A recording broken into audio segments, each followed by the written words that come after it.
Buenos días. Una vez os habéis creado el perfil de Tinkercad, tanto si es con una cuenta educativa de Autodesk como con una cuenta gratuita, deberíais llegar a un menú como este. Le vamos a dar clic izquierdo a crear nuevo circuito y veréis que se genera con un nombre aleatorio. Haciendo clic izquierdo en el nombre, aquí arriba a la izquierda, podéis cambiar el nombre. Yo, por ejemplo, le voy a llamar práctica 1 EIA. Veréis que todos los cambios se guardan automáticamente siempre y cuando tengáis conexión, lo podéis comprobar aquí.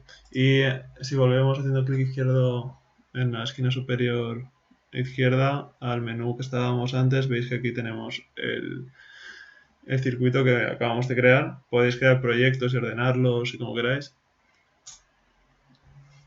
Y vamos a entrar un poco en ver cómo funciona Tinkercad. A diferencia de Multisim, Multisim es esquemático y tiene más funcionalidades para ver formas de onda y tal.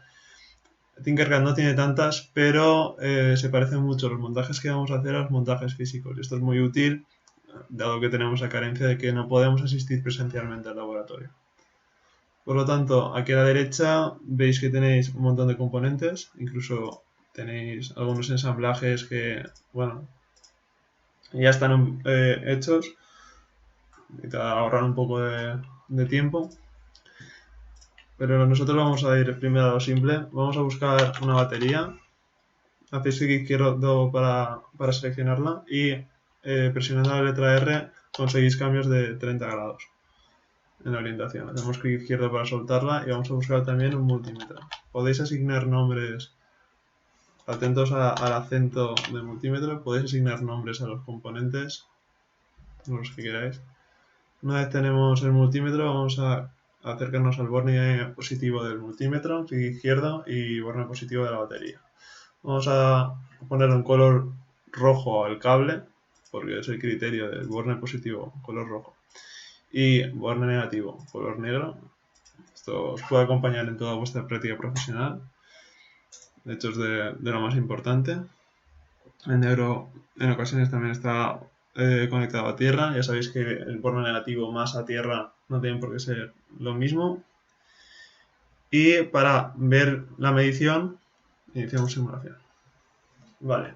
Podemos medir con un multímetro directamente una batería, porque esto equivale a una resistencia idealmente infinita.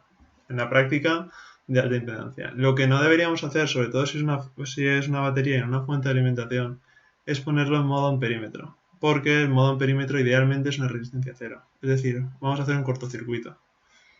Esto es una simulación, los elementos no están programados para que exploten, ni para que se quemen, ni para que se dañen.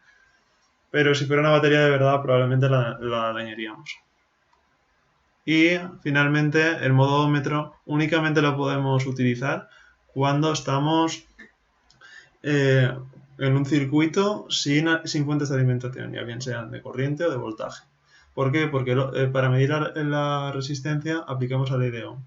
Es decir, el voltaje es igual a la intensidad resistencia, por lo que la resistencia es voltaje partido intensidad. Lo que hace es aplicar un pequeño voltaje y medir la corriente. Si ya hay un voltaje impuesto por la batería, pues da error y en la práctica, si lo hicierais físicamente, me diríais cosas que no tienen sentido. Dicho esto, hemos aprendido a manejar los primeros pasos de Tinkercad y para eliminar cualquier cosa la seleccionáis y le dais a suprimir o hacéis clic derecho, le hacéis clic izquierdo y le dais a la papelera. Y ahora continuamos con el siguiente vídeo.